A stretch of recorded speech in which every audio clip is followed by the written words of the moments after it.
آج مجلس کی حالت دیکھ کر میرا دل بہت جل رہا ہے، مجھے بہت افسوس ہو رہا ہے۔ یہ اگر دینی مجلس نہ ہو کر کے کوئی نائٹ کلب یا میوزیکل نائٹ ہوتا تو یہاں ہمارے نوجوانوں کو جگہ دینا مشکل ہو جاتا، اور اگر کہیں ناچنے والیوں کو، رنڈیوں کو بلایا جاتا اور ٹکٹ لگایا جاتا تو ہمارے نوجوان اپنی جیب سے پیسے خرید کے، ٹکٹ خرید کے میوزیکل نائٹ کے اندر حصہ لیتے۔ لیکن دیکھو دینی مجلس ویران کی طرح پڑا ہوا ہے، کتنی افسوس کی بات ہے۔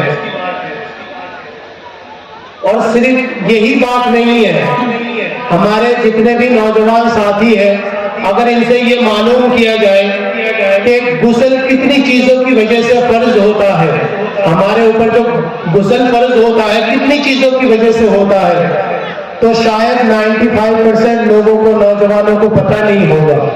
لیکن ہمارے اندر اتنی خواہش نہیں، ہمارے اندر اتنی دلچسپی نہیں کہ ہم اپنے دین کو سیکھیں۔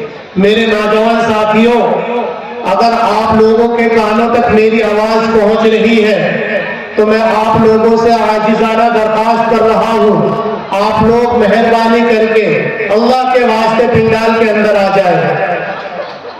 ہو سکتا ہے اللہ تعالی ہمارے اس قدم کو قبول فرمائے اور ہمارے لیے مغفرت کا ذریعہ بنا دے، تو مہربانی کر کے آپ لوگ پنڈال کے اندر آ جائیں۔ یہ تکبر نہیں تو اور کیا ہے؟ یہاں بیٹھ کر دینی مجلس کے اندر اگر کوئی مقرر سامعین حضرات کو بلانا پڑے، یہ لوگوں کے اندر تکبر اور گھمنڈ نہیں تو کیا ہے؟ اللہ کے دین کے لیے، اللہ کے نبی کی بات سننے کے لیے انہیں بلایا جا رہا ہے، ان کے کانوں تک آواز پہنچ رہی ہے، لیکن ان کے اندر اتنی بھی شرم باقی نہیں رہی کہ وہ پنڈال کے اندر آ جائے۔ میرے نوجوان ساتھیوں، اب بھی وقت ہے، سدھر جائیے، ورنہ وہ دین دور نہیں کہ ہم پر صیونی طاقتیں اور مصیبتیں مسلط ہو جائیں۔ میں نے ابھی آپ حضرات کے سامنے قرآن کریم کی آیت تلاوت کی ہے جس کا ترجمہ یہ ہے، سأصرف عن آیاتی الذین یتکبرون فی الارض بغیر الحق۔ اس آیت کریمہ کا ترجمہ یہ ہے کہ اللہ تعالیٰ اپنی آیات سے، اپنی نشانیوں سے پھیر دیتا ہے ان لوگوں کو جو لوگ زمین کے اوپر رہ کر ناحق تکبر کرتے ہیں، ناحق گھمنڈ کرتے ہیں۔ آج اگر تکبر کی بات آتی ہے تو لوگوں کے ذہن میں، ہمارے معاشرے کے اندر ایک ہی بات لوگوں کے ذہن میں آتا ہے کہ یہ تو امیر ہوگا تبھی تو گھمنڈ کرتا ہے، تبھی تو تکبر کرتا ہے۔ ہم لوگ کہاں سے تکبر کریں گے؟ ہم لوگ غریب آدمی ہیں، کمزور آدمی ہیں، ویسے نوکری والا آدمی ہے، مزدور آدمی ہے، کسان آدمی ہے، ہم لوگ کہاں سے تکبر کریں گے؟ میرے دوستو، یہ شیطان کا بہت بڑا وار ہے۔ علماء اکرام نے تکبر کے 8 ریزن بیان کیے ہیں، 8 سبب بیان کیے ہیں۔ تکبر کا سب سے پہلا ریزن ہے، سب سے پہلا سبب ہے، وہ ہے علم۔ جب کوئی بندہ علم سیکھ لیتا ہے تو اس کو باقی لوگ جاہل لگنے لگ جاتے ہیں کہ ارے اس میں تو پڑھا ہی کچھ نہیں، اس کو تو آتا ہی کچھ نہیں۔ میرے دوست، ایک بہت پیاری روایت ہے، من قال عالم فہو جاہل۔ جس شخص نے کہا کہ میں عالم ہوں تو وہ شخص جاہل ہے۔ میرے دوستو، علم سیکھیے، علم سیکھنا بہت ضروری ہے۔ آج ہم اپنے معاشرے کے اندر دیکھیں ہم لوگ کتنے پیچھے ہیں۔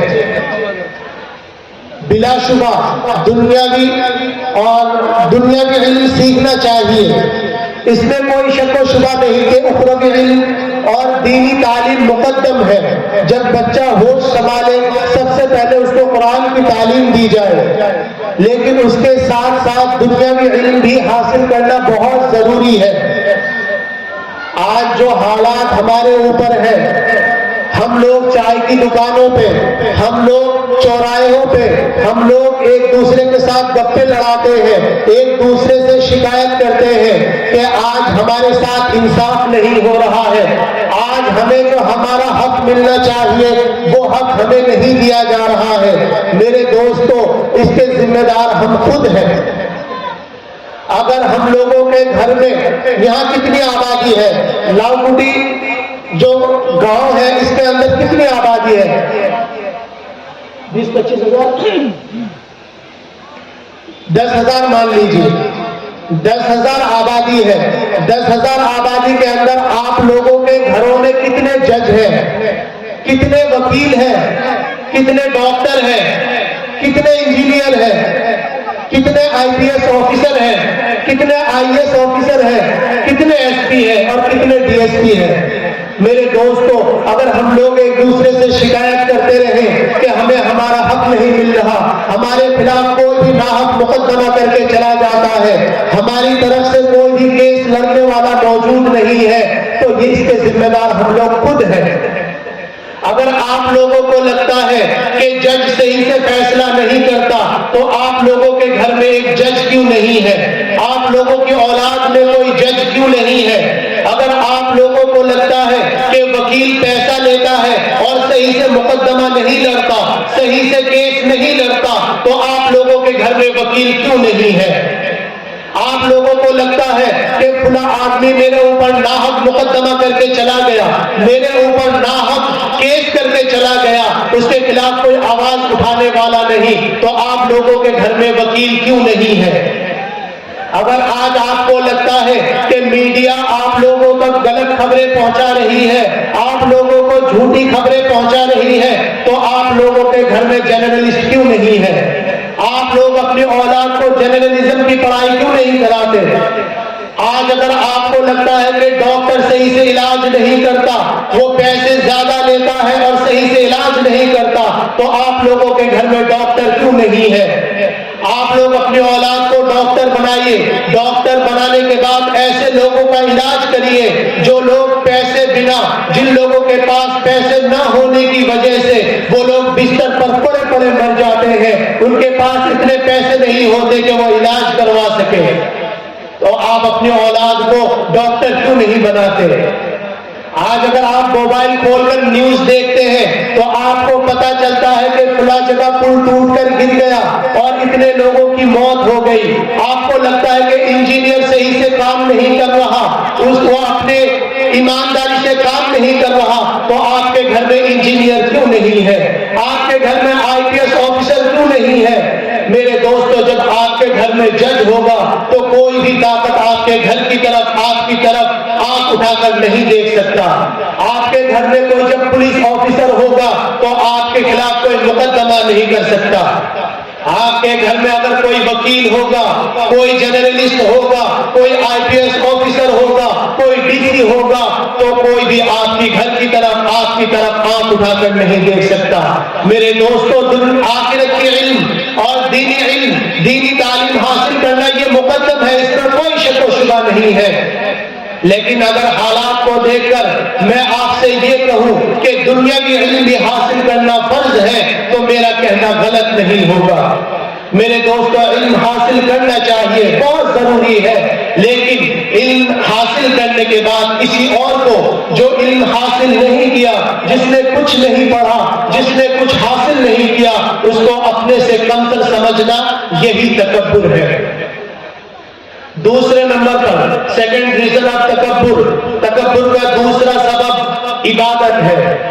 پہلے تو شیطان بڑا مردود ہے، پہلے تو عبادت سے روکتا ہے، اور جب کوئی بندہ عبادت کرنے لگ جاتا ہے تو اب دیکھیے اس کو عبادت میں کیسے تکبر میں مبتلا کر دیتا ہے کہ بندہ جب نمازیں پڑھے، روزے رکھے، صدقے کرے، تہجدیں پڑھے، تو اب اس کو باقی گھر کے لوگ، باقی دوست و احباب اس کو حقیر لگنے لگ جاتے ہیں کہ یار کیسا آدمی ہے، میں تو تہجد پڑھتا ہوں اور یہ ہے کہ اپنی نماز بھی پوری نہیں پڑھتا۔ میرے دوستو، you have no right، آپ کے پاس کوئی رائٹ نہیں ہے کہ آپ کسی کو حقیر جانے۔ میرے دوستو، یہ شیطان کا بہت بڑا وار ہے کہ وہ عبادت گزار کو بھی تکبر میں مبتلا کر دیتا ہے۔ ایک بہت پیارا واقعہ ہے کہ ایک بزرگ اپنے بیٹے کو لے کر کہیں سفر پر جا رہے تھے، بہت لمبا چوڑا واقعہ ہے، میں بہت کم مختصر وقت میں بتانے کی کوشش کروں گا کہ جب وہ دونوں باپ بیٹے سفر پر جا رہے تھے، رات ہو گئی، مسافر خانہ آ گیا، یہ دونوں کھانا وانا کھا کر قافلے والے بھی سب لوگ سو گئے۔ رات کو کو تہجد کا وقت ہوا، یہ دونوں باپ بیٹے اٹھے، اٹھنے کے بعد دونوں نے تہجد کی نماز پڑھی۔ نماز پڑھنے کے بعد بیٹا باپ سے بولتا ہے، ابو ہم بھی تو تھک تھکا کر آئے ہیں، یہ کیسے لوگ ہیں، ہم نے اٹھ کر تہجد پڑھی ہے اور یہ لوگ اب بھی سو رہے ہیں۔ تو سنیے اس باپ نے، اس بزرگ نے کیا جواب دیا، کاش وہ جواب ہماری سمجھ میں آ جائے۔ اس بزرگ نے یہ جواب دیا ہے کہ کاش تو بھی سوتا رہتا تو ہی اچھا تھا۔ تو نے اٹھ کر تہجد کی نماز پڑھی تو باقی لوگ تجھے اپنے سے حقیر لگنے لگے، تو اپنے آپ کو زیادہ بڑا سمجھنے لگا، کاش تو بھی سوتا رہتا تو اچھا تھا۔ یہ بہت بڑی پرابلم ہے۔ آپ عبادت کیجئے مگر اس لیے نہ کیجئے کہ میں دوسروں سے سپیریئر ہوں۔ میرے دوستو، شیطان کی بڑی عبادتیں تھی لیکن اس کو جنت سے نکال دیا گیا۔ یہ بھی ایک بہت پیارا واقعہ ہے، میں اس کو یہاں بتانا ضروری نہیں سمجھتا کیونکہ آپ لوگوں کو پتا ہی ہے کہ شیطان کو کیوں جنت سے نکال دیا گیا۔ میرے دوستو، وقت بہت مختصر ہے، کہنے کو تو بہت کچھ ہے، دل میں بہت درد ہے جو زبان پر آتے ہیں، لیکن ہمارے حالات ایسے ہیں کہ ہم لوگوں کو سدھرنے کی ضرورت ہے۔ اللہ تعالیٰ قرآن میں فرماتا ہے، ان اللہ لا یغیر ما بقوم حتی یغیروا ما بانفسهم، کہ اللہ تعالیٰ کسی بھی قوم کو اس وقت تک نہیں بدلتا جب تک کہ وہ قوم خود اپنی حالت بدلنے کی کوشش نہ کرے۔ جتنے بھی یہاں ذمہ دار حضرات بیٹھے ہیں، جتنے بھی یہاں پیرنٹس بیٹھے ہیں، میں ان سے گزارش کروں گا کہ آپ لوگ جائیں، آج ہی سے یہ عہد کر لیں کہ ہم اپنے گھروں میں اپنی اولاد کو، اپنے خاندان والوں کو دینی تعلیم کے ساتھ ساتھ دنیا کی تعلیم بھی ضرور حاصل کرائیں گے، اپنے اولاد کو ڈاکٹر، انجینئر، IPS آفیسر بنائیں گے۔ یہ تکبر کی وجہ سے نہیں، اپنی حفاظت کے لیے، کوئی دوسری طاقت ہم پر حملہ نہ کر سکے، اس لیے ہم اپنی اولاد کو دینی تعلیم کے ساتھ ساتھ دنیاوی تعلیم بھی حاصل کرائیں گے انشاءاللہ۔ تو میں نے 8 ریزن بتائے ہیں، ان میں سے ابھی 2 ہی بیان ہوئے ہیں، انشاءاللہ اگر اللہ تعالیٰ کبھی وقت دے گا تو انشاءاللہ باقی باتیں انشاءاللہ پھر آگے کریں گے۔ تو اللہ تعالیٰ ہم سب کو کہنے سننے سے زیادہ عمل کی توفیق عطا فرمائے، آمین۔ وآخر دعوانا الحمدللہ رب العالمین۔